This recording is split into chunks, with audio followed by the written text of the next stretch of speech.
Hello नमस्ते and welcome to movies illustrator. आज हम 2013 में रिलीज एक अमेरिकन कंप्यूटर एनिमेटेड फिल्म के बारे में बात करेंगे जिसका नाम है डेस्पिकेबल मी 2। ये डेस्पिकेबल मी का सेकंड पार्ट है और पार्ट 1 का एक्सप्लेनेशन ऑलरेडी मैंने अपने चैनल पर कर रखा है, जिसका लिंक आई बटन और डिस्क्रिप्शन में भी है। पार्ट 1 में हमने देखा था कि ग्रू का अब तीनों लड़कियों एडिथ, एग्निस और मार्गो से काफी लगाव हो गया है और अब वो उनका फादर भी बन गया है और सब खुशी खुशी साथ में रहते हैं। मूवी की शुरुआत में हम देखते हैं कि नॉर्थ पोल की एक बहुत ही ठंडी जगह जहां एक रिसर्च फैसिलिटी थी, वहां एक केमिकल बनाया जा रहा था जिसका नाम था PX41 सीरम। तभी हम देखते हैं कि वहां एक रेड कलर की बहुत ही बड़ी सी मशीन आती है जो सारी मेटल की चीजों को अपनी ओर अट्रैक्ट कर रही थी और साथ ही वो पूरे रिसर्च फैसिलिटी को ही अपनी तरफ खींच लेती है और अपने साथ लेकर चली जाती है। सीन शिफ्ट होता है तो हम गुरु को देखते हैं जो कि अपने घर पर एग्नेस की बर्थडे पार्टी की तैयारी में जी जान से लगा हुआ है। आज यूनिकॉर्न थीम की पार्टी है और एग्नेस से मिलने फेरी प्रिंसेस भी आने वाली थी जो कि लास्ट मिनट इस पार्टी में आना कैंसिल कर देती है। एग्नेस का दिल न टूटे इसीलिए गुरु खुद ही फेरी प्रिंसेस का ड्रेस पहनकर वहां पहुंच जाता है। एग्नेस और बाकी बच्चे फेरी प्रिंसेस को देखकर काफी खुश होते हैं। बर्थडे पार्टी के बाद एक लेडी गुरु से मिलने आती है जो कि अपना नाम लूसी बताती है और बोलती है कि मैं एंटी विलन ऑर्गेनाइजेशन से आई हूँ और तुम्हें मेरे साथ चलना होगा। गुरु उसका ऑफर ठुकरा देता है कि मैं तुम्हारे साथ नहीं चलूंगा, तो लूसी गुरु को अपनी लिपस्टिक जो कि दरअसल एक ट्रैंकुलाइजर गन थी उससे बेहोश करके अपने साथ ले जाती है। दो मिनियन गुरु की किडनैपिंग होते हुए देख लेते हैं और लूसी की कार का पीछा करने लगते हैं। लूसी बहुत पैतरे आजमाती है कि मिनियन से पीछा छुड़ा ले, पर वो हो नहीं पाता। फिर लूसी अपनी कार सीधे समंदर में गिरा देती है और एक सबमरीन के अंदर चली जाती है। ये दरअसल एंटी विलन ऑर्गेनाइजेशन यानी AVL का हेडक्वार्टर था और गुरु यहाँ AVL के डायरेक्टर से मिलता है। डायरेक्टर यहाँ गुरु को वो रिसर्च लैब की चोरी की वीडियो दिखाते हैं और हेल्प मांगते हैं। डायरेक्टर ये भी बोलते हैं कि हम जानते हैं कि तुम अब एक सुपर विलेन नहीं हो, पर हमें तुम्हारी जरूरत है क्योंकि एक बहुत बड़ा मैटर है और हम इस प्रॉब्लम को सुलझा नहीं पा रहे। उस लैब में PX41 का सीरम बन रहा था जिसे कि अगर किसी जानवर या इंसान में इंजेक्ट किया जाता है तो वो एक मॉन्स्टर में बदल जाता है और अगर ये सीरम गलत हाथों में लग गया तो बहुत बड़ी तबाही हो सकती है। गुरु यहाँ बोलता है कि मैंने ये सब काम छोड़ दिया है, मैं अब एक फादर हूँ और तुम मुझे यहाँ जबरदस्ती लेकर आए हो। गुरु डायरेक्टर का ऑफर ठुकरा कर घर जाने लगता है। तब लूसी गुरु को अपना कार्ड देती है कि अगर तुम्हारा मूड चेंज हो तो मुझे कॉल करना। गुरु घर आता है और तीनों लड़कियों को सुलाने के बाद अपने अंडरग्राउंड लैब में जाता है जहाँ अब सुपर विलेन के काम छोड़कर मिनियंस जेली बनाने का काम करते हैं और जेली की रेसिपी डॉक्टर नफारियो की होती है जिसमें उनका एक्सपीरियंस 0 था, इसीलिए गुरु की जेलीज काफी बेकार होती थी। डॉक्टर नफारियो बोलते हैं कि मैं ये काम नहीं कर सकता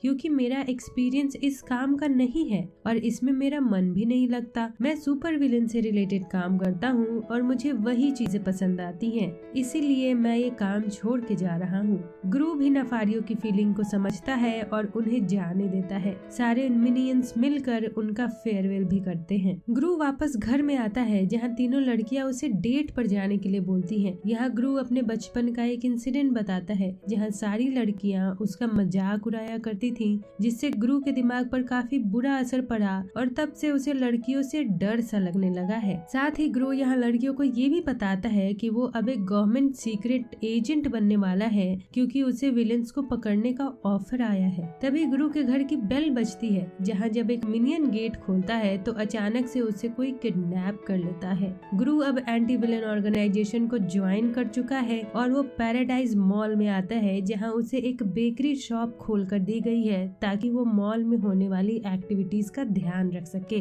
क्योंकि AVL को शक है कि वो विलेन उस सीरम को यहीं चुरा कर लाया है और लूसी भी वहां उसके साथ ही काम करेगी। ऑल्दो ये गुरु को पसंद नहीं आता पर लूसी अब हमेशा उसी के साथ रहेगी। तभी वहाँ एक मैक्सिकन रेस्टोरेंट का ओनर एडवार्डो उससे मिलने आता है। वो बताता है कि उसके यहाँ एक शानदार पार्टी होने वाली है जिसके लिए उसे बहुत सारे कपकेक्स चाहिए। गुरु को उसकी शक्ल एक पुराने विलेन एल माचो जैसी लगती है और वो लूसी को बताता है कि एल माचो बहुत ही खतरनाक सुपर विलेन था और वो बिना हथियार के ही चोरी कर लेता था, पर उसकी मौत हो गई जब वो एक स्टंट कर रहा था जिसमें उसने अपने ऊपर 250 किलो डायनामाइट बांधकर शार्क की सवारी की और प्लेन से स्काई डाइविंग कर गया, जिसके बाद वो एक वोल्केनो में गिर गया था और उसके बाद से वो कभी नहीं दिखा। ग्रू को शक था कि एल्वार्डो ही एल माचो है और PX41 सीरम भी उसी ने चुराया होगा। घर आने के बाद रात में एग्नेस की जिद पर ग्रू उसकी मदर्स डे पर लिखी हुई पोएम सुनता है और उसे सैड देखकर ये भी समझ जाता है कि वो अपने मॉम को मिस कर रही है।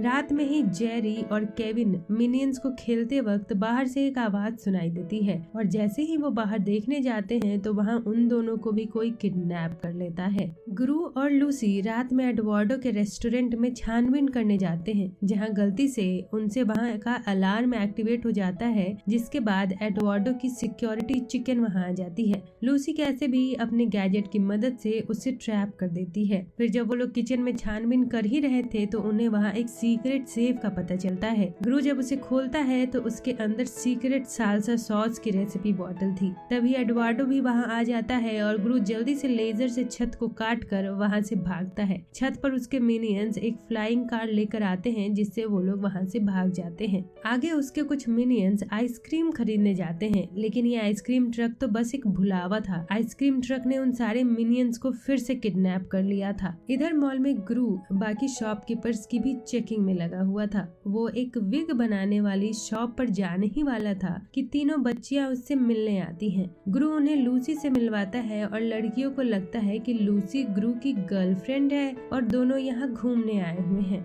गुरु उन्हें कुछ पैसे देकर मॉल से शॉपिंग करने के लिए बोलता है ताकि वो अपने काम पर ध्यान दे सके। यही मार्गो की दोस्ती एंटोनियो नाम के एक लड़के से होती है और वो उसके साथ घूमने चली जाती है। गुरु जब विग शॉप की चेकिंग कर ही रहा था तब उसे वहाँ की मशीन से ये पता चलता है कि PX41 सीरम वही हो सकता है। तभी वहाँ एडिथ और एग्नेस आकर उसे बताती हैं कि मार्गो का एक बॉयफ्रेंड मिल गया है और गुरु इस बात से घबरा जाता है और मार्गो के पीछे चला जाता है। गुरु को वो दोनों एडवार्डो के रेस्टोरेंट में कुकीज खाते हुए मिलते हैं और उसे ये पता चलता है कि एंटोनियो एडवार्डो का ही बेटा है। एडवार्डो गुरु और लड़कियों को अपनी शाम की पार्टी में इनवाइट करते हैं, लेकिन गुरु का पूरा ध्यान मार्गो और एंटोनियो पर ही था। AVL के हेडक्वार्टर्स में गुरु बस एडवार्डो को ही बुराई कर रहा था और ये भी बोलता है कि उसके साथ साथ उसके बेटे को भी अरेस्ट करना होगा, लेकिन एडवार्डो के खिलाफ इनके पास कोई सबूत नहीं था और विग शॉप से सीरम होने के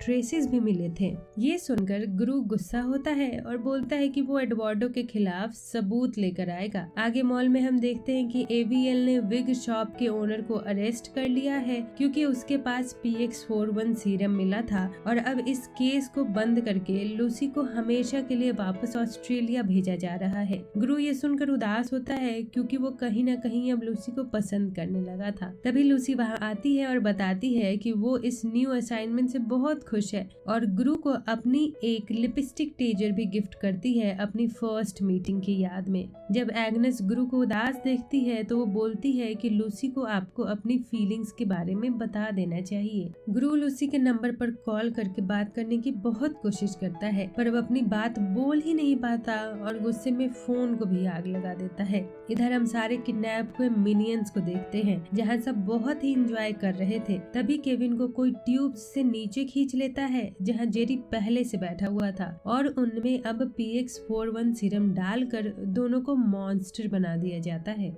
इधर प्लेन से ऑस्ट्रेलिया जाते हुए लूसी हर जगह गुरु को ही इमेजिन करती है और ये भी समझ जाती है कि वो अब उसके बिना नहीं रह सकती। इतना सोचकर वो प्लेन से नीचे उड़ जाती है और गुरु से मिलने चल देती है। इधर गुरु मार्गो के साथ एडवार्डो की पार्टी में जाता है और बस यही ट्राई करता रहता है कि मार्गो और एंटोनियो को एक दूसरे से दूर रखे। तभी वो एडवार्डो को छिपकर एक रूम में जाते हुए देखता है और जब वो उसका पीछा करता है तो एक अंडरग्राउंड प्लेस में पहुंचता है जहां वही मैग्नेट प्लेन था जिससे कि सीरम की चोरी में यूज किया गया था। तब एडवार्डो वहां आता है जो कि एल माचो का सूट पहने हुए था। गुरु ये देखकर खुश हो जाता है कि उसका शक सही था। एडवर्डो यहाँ बताता है कि मेरा मरना तो बस एक नाटक था और मैं एक सुपर विलेन के रूप में एक जबरदस्त कॉमबैक करने वाला हूँ। एडवर्डो उसे अपने नए असिस्टेंट से भी मिलाता है जो कि डॉक्टर नफारियो ही थे। अब एडवर्डो उसे केविन के मॉन्स्टर फॉर्म को दिखाता है और ये भी बताता है कि उसे मार पाना इम्पॉसिबल है और यहाँ ग्रू के सारे मिनियंस को कैद करके मॉन्स्टर में चेंज कर दिया गया था और एडवर्डो इन्हीं मॉन्स्टर मिनियंस की मदद से दुनिया पर कब्जा करना चाहता था। एडवर्डो ग्रू को अपने साथ ज्वाइन करने के लिए बोलता है पर ग्रू वहाँ से बहाना बनाकर भाग जाता है। एडवर्डो ग्रू की चाल समझ जाता है और केविन मॉन्स्टर को वो ग्रू के पीछे भेज देता है। ग्रू जब देखता है कि एंटोनियो एक दूसरी लड़की के साथ डांस कर रहा है और मार्गो को इग्नोर कर रहा है तो वो एंटोनियो को फ्रीज करके बच्चियों को वहाँ से लेकर निकल जाता है। ग्रू के जाते ही लूसी वहां पहुंचती है जहां एडवर्डो को लूसी की पर्स की वजह से उसकी असलियत पता चल जाती है और एडवर्डो लूसी को किडनैप कर लेता है। डॉक्टर नफारियो ये सब देख लेते हैं और लूसी की खबर तुरंत ही ग्रू को दे देते हैं। ग्रू तुरंत ही अपने 2 बचे हुए मिनियंस के साथ वहां से निकल जाता है। ग्रू के जाते ही मॉन्स्टर केविन ग्रू के घर आता है और लड़कियों पर अटैक करने लगता है। जान बचाने के लिए तीनों लड़कियां नीचे बेसमेंट में भागती हैं पर मॉन्स्टर केविन अभी भी उनके पीछे लगा हुआ था। तभी एक सिरिंज उसे एंटीटोड लगाती है और केविन पहले जैसा मिनियन बन जाता है और लड़कियां देखती हैं कि ये तो डॉक्टर नफारियो थे और वो बोलते हैं कि मैंने इस सीरम का एंटीटोड बना लिया है और उसे वहाँ रखी हुई जेली में मिला देते हैं। इधर ग्रू अपने नॉर्मल मिनियन को पर्पल कलर से पेंट कर देता है जिससे वो भी मॉन्स्टर जैसे लगने लगे और एडवर्डो के अड्डे पर पहुंच जाता है। लेकिन मॉन्स्टर मिनियन उनकी चालाकी पकड़ लेते हैं और देखते ही देखते सारे मॉन्स्टर उनके पीछे पड़ जाते हैं। जान बचाने के लिए ग्रू एक ऊंचे टावर पर चढ़ जाता है। तभी डॉक्टर नफारियो बच्चियों के साथ प्लेन से आते हैं जहाँ उसने एंटीडोट जेली की गन्स बनाए थे और वो लोग जेली गन से शूट करके सारे मॉन्स्टर मिनियन को दोबारा नॉर्मल मिनियन बना देते हैं। ग्रू सारे मिनियंस को सही करने की जिम्मेदारी बच्चियों और डॉक्टर नफारियो को देकर लूसी को बचाने जाता है। तब एडवर्डो बताता है कि उसने लूसी को एक शार्क रॉकेट से बांध दिया है जिस पर बहुत सारा डायनामाइट भी लगा हुआ है और साथ ही वो एक वोल्केनो में जाने वाली है। वो रिमोट दबाने ही वाला था कि एक मिनियन उसका रिमोट लेकर फेंक देता है। इससे एडवर्डो गुस्सा होता है और वो PX41 सीरम खुद ही पी लेता है। सीरम पीते ही वो एक भयानक मॉन्स्टर में बदल जाता है और तभी ग्रू को रियलाइज होता है कि उसकी जेली गन की जेली भी खत्म हो गई है। यहाँ एडवर्डो ग्रू पर भी भारी पड़ रहा था और ग्रू को उसे हराना बहुत ही मुश्किल होता जा रहा था। तभी ग्रू को लूसी की दी हुई टेजर लिपस्टिक मिलती है और उसके यूज से वो एडवर्डो को बहुत शॉक्स देता है। डॉक्टर नफारियो अपनी फाट गन से एडवर्डो को बेहोश कर देते हैं। ग्रू इधर लूसी को छुड़ाने जाता है और इससे पहले कि वो उसे छुड़ा पाता एडवर्डो की चिकन रिमोट का बटन दबा देती है। रॉकेट वोल्केनो की तरफ उड़ते हुए जाने लगता है तो ग्रू को रियलाइज होता है कि इस रॉकेट को रोका नहीं जा सकता और शायद यही इसका लास्ट मोमेंट हो। तो वो लूसी को डेट के लिए प्रपोज करता है और लूसी हाँ भी बोलती है। तो ग्रू उसे लेकर नीचे पानी में कूद जाता है। रॉकेट वोल्केनो में जाकर गिर जाता है जिससे एक बहुत बड़ा ब्लास्ट होता है और पानी में होने की वजह से ग्रू और लूसी बच जाते हैं। आगे का सीन 147 दिन बाद का है जहां आज ग्रू और लूसी की शादी है और एग्नेस वहां अपनी लिखी हुई मदर्स डे की पोयम सुनाती है और लूसी को उसकी पोयम बहुत पसंद आती है और फाइनली तीनों बच्चियों को उसकी मॉम मिल जाती है और ग्रू की फैमिली कंप्लीट हो जाती है और मूवी यही खत्म हो जाती है। So if you like to watch more then hop on and tag on for more research. Thank you, bye bye, Tata.